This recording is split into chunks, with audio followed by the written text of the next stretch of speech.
안녕하십니까.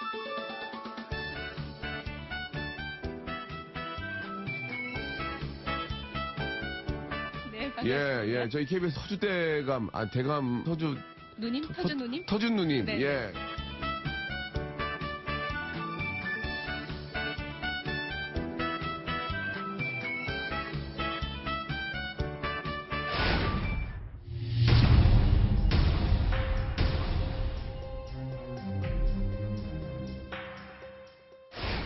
고맙습니다.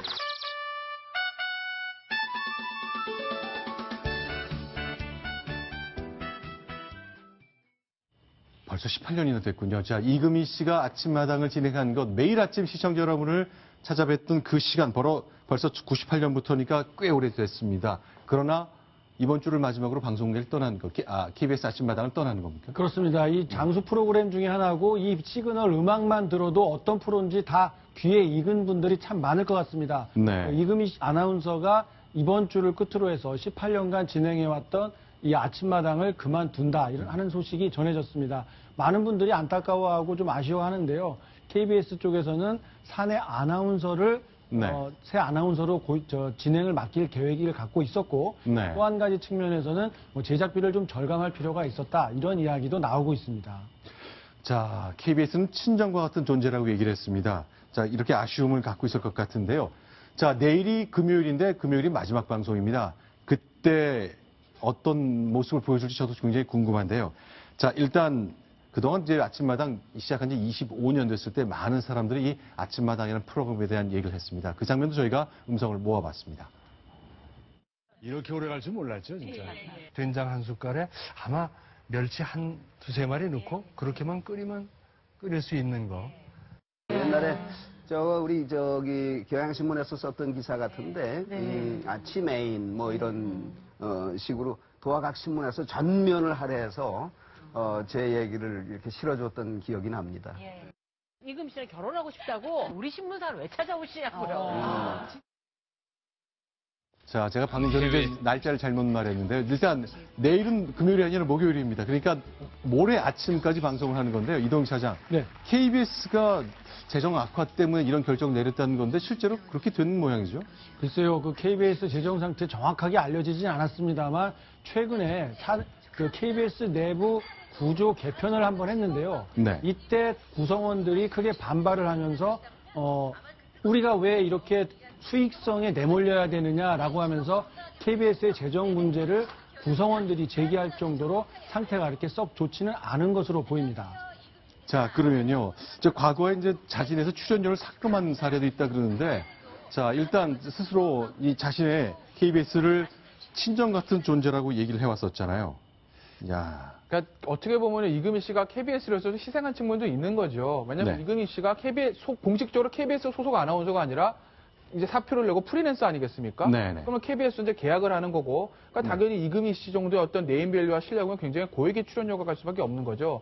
근데 방금 전에 그 이동현 차장 설명하셨듯이 이게 국정감사 때마다 KBS의 고액 출연료 얘기들이 나오거든요. 네. 유재석 씨 얼마 가지고 누구 얼마 이런 얘기 나옵니다. 네. 그러니까 KBS 입장에서는 고액 출연료가 좀 부담스러웠을 수도 있는 것이고, 네. 그래서 이제 2013년에 출연료 조정 문제가 한번 있어서 그 당시에 이금희 씨랑 이제 송희 씨 같은 분이 출연료를 조금 이제 감액을 해주고 한 예가 있었는데 이번에는 또 완전히 지금 그만두게 됐다는 소식을 들으니까 조금 이금희 씨 팬의 한 사람으로서 조금 아쉽습니다. 네. 근데 지금 그 이산가족 그 상봉 때인가에 그 장면을 이제 주시하는 건데 테이블 안에 거의 무릎을 꿇다시피 하고 자세를 낮춘 뒤 네, 맞습니다. 말씀을 드리는 이산가족 상봉하는데 취재 겸해서 나갔었는데 두 사람들을 사이에 놓고 인터뷰를 하는데 아예 무릎을 꿇고 아래에서 위로 바라다 보면서 편안한 시선을 가질 수 있도록 저렇게 배려하는 모습이 방송을 타고 또 저렇게 사진으로도 많은 분들께 전파가 되면서 이금희 씨가 사람들을 대하는 그리고 시청자나 어떤 독자들을 대하는 자세가 어떤지에 대해서도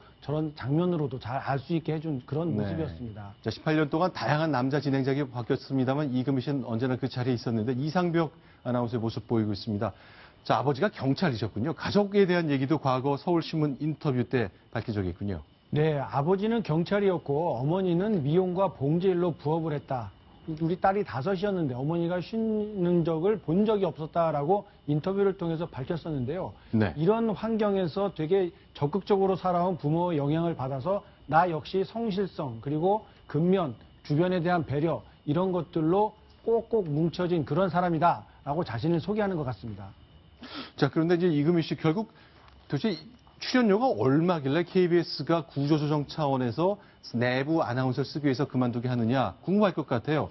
숫자 공개된 적이 한 번 있었죠? 예, 과거 이제 뭐 케이블 방송에서 이금희 네. 씨의 수입이 이제 공개됐는데 한 그 방송에서 당시에 추정한 거로는 이 매일 아침 그 아침마당 토크쇼랑 그다음 라디오 진행하시지 않습니까? 그 출연료를 합치면 한 달에 2천만 원 정도 벌 거다 이렇게 추정을 한 것입니다. 결국 이제 KBS 출연료는 이제 국정감사들을 통해서 공개되는 자료이기 때문에 네. 그건 아마 이제 맞을 것 같은데 문제는 이금희 씨가 방송 출연료만 있는 것은 아니거든요. 외부 강연이라든지 CF라든지 행사 이런 수입이 있기 때문에 실제 수입은 그거보다 훨씬 상회하는 거 아니겠나라는 지금 추측들을 하고 있습니다. 근데 2년 전입니다. TVN의 명단 공개 2014 이 프로그램인데 아니 한 달이요. 한 달이죠. 한 달 동안 그 아침마당 진행하고 라디오 진행하면서 얻는 게 2천만 원. 그렇죠. 유재석 씨 이런 사람들은 1회 출연료가 2천만 원쯤 아닌가요? 아무래도 프리랜서 아나운서하고 네. 유재석이나 강호동 씨 같은 특이급 그 연예인들과는 사실은 조금은 차이가 있겠죠. 네. 그렇기 때문에 연예인들한테 너무나 많은 진행, 이 개그 프로에서 너무나 많은 진행 출연료 나가는 게 문제가 아니냐라는 것들이 KBS 국정감사에서 제기되는 게 왜냐하면 KBS에서 돈은 우리 국민의 세금으로 이루어지는 거 아니겠습니까? 또 그 여러 가지 그 시청료도 납부를 하고요. 그렇기 때문에 KBS에서도 그런 문제에 좀 신경 쓰는 것 같습니다. 자, 이제 외교안보 전문가지만 이정훈 편집위원께 좀 질문도 드려야 되겠네요. 누리꾼 반응 보니까요. 자, 아침마당은 이금인데 말도 안 된다. 송혜가 전국 노래자랑을 떠나는 것 같다. 이런 반응을 줬는데 많이 보셨을 거 아닙니까? 저는 좀 텔레비를 별로 안 봐가지고. 네. 근데 이금희 아나운서는 압니다. 저 같이 진행하는 누굽니까? 저 송인구 아나운서인가요? 저분 네. 잘 아는데 상당히 편안하잖아요. 네. 편안한 분이 바뀌시는 건데 익숙한 거는 모두가 바뀌기 싫어하죠. 네. 알겠습니다. 근데 후임자는 결정이 된 겁니까? KBS에서 공개를 했습니까? 네, 공개를 하고 있는데요. 엄지인 아나운서라고 네. 비교적 신세대 축에 있는 그런 네. 젊은 아나운서로 교체를 해서 분위기를 확 바꿔볼 계획인 것 같습니다. 자, 그러면요. 이번에 좀 다른 얘기를 나눠보겠습니다. 자, 이제 이경규 씨, 아침마당을 이제 이금희 아나운서가 18년간 진행했다면 이경규 씨는 그 이상의 기간 동안 이른바 개그와 코미디계에서 우뚝 서 있었던 존재였는데 새로운 도전에 나선다면서요. 예, 그 단독 개그 쇼를요. 네. 개그는 20년 만에 한다고 하는데 그 코미디 위크라는 곳에서 응답하라 이경규라는 이름으로 개그 쇼를 한다고 합니다. 네. 근데 뭐 응답하라 무슨 응칠이 응사 응팔이도 아니고 응답하라 이경규 그러면 딱 내용이 떠오르지 않습니까? 과거에 이경규 씨랑 관계 있었던 것들을 이제 소재로 그 개그쇼를 한다는 건데 역시 이경규 씨 하면 이경규 씨 흑역사 그 영화 복수열전 아니겠습니까? 네. 아주 그냥 폭삭 망한 그 복수열전. 그 복수열전 쪽에서 절권도 하는 모습 같은 거 그런 것들을 소재로 해가지고 단독 개그 콘서트를 연다고 합니다. 자, 이제 어제 기자간담회가 있었는데요. 자, 지금까지 계속 성공하는 정상급 개그맨 역할을 하다 이제 실제 무대에 서는 자신의 각오를 얘기했습니다. 후배들 얘기를 많이 했습니다. 들어보겠습니다. 오늘 연습을 해서 내일 주실까? 오랫동안 활동하다 보니까 그 소리라든지 표현 방법에 있어서 많이 한국이 없는 것 같아요. 이번이 마지막이다 생각해서 우리가 도전을 했어요. 후배들이 잘해놨기 때문에 그 길을 따라갈 수 있어서 좀 편한 것도 있고 또 후배들만큼 잘할 수 있을까 그런 불안감도 있습니다. 자, 영화를 패러디한 포스터도 등장하고 그래서 이제 여러 가지 주목을 받고 있습니다. 이렇게 직접 무대에 선다는 거 정말 정면 승부를 해야 되는 거 아닙니까? 자, 편집에 의한 재미보다는 자신이 직접 호흡하면서 나도 웃길 수 있다 하는 걸 입증을 해야 되잖아요.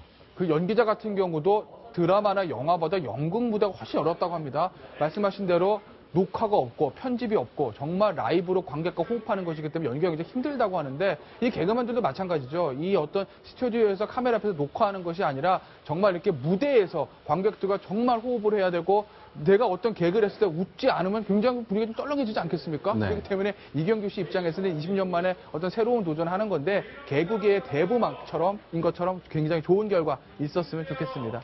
지금 속보가 하나 들어왔습니다. 국민의당 이제 박지원 원내대표가 만장일치로 일단 비대위원장에 추대됐군요. 사실은 지금 1당, 2당, 3당 모두 당대표 없이 비대위 체제로 구성되는 아주 특이한 현상이 지금 진행되고 있는데 이 정치권 얘기는 잠시 후에 저희가 정리해서 여러분께 소개를 드리겠습니다. 자, 이금희 방송인 그리고 이경규 개그맨 이 두 분의 얘기를 정리해 보았습니다. 자, 네 가지 정리해 봤습니다. 이정훈 편집위원은 여기서 인사를 드리겠습니다. 고맙습니다. 감사합니다. 자, 이번엔 5번째 소식입니다. 수리해 보겠습니다.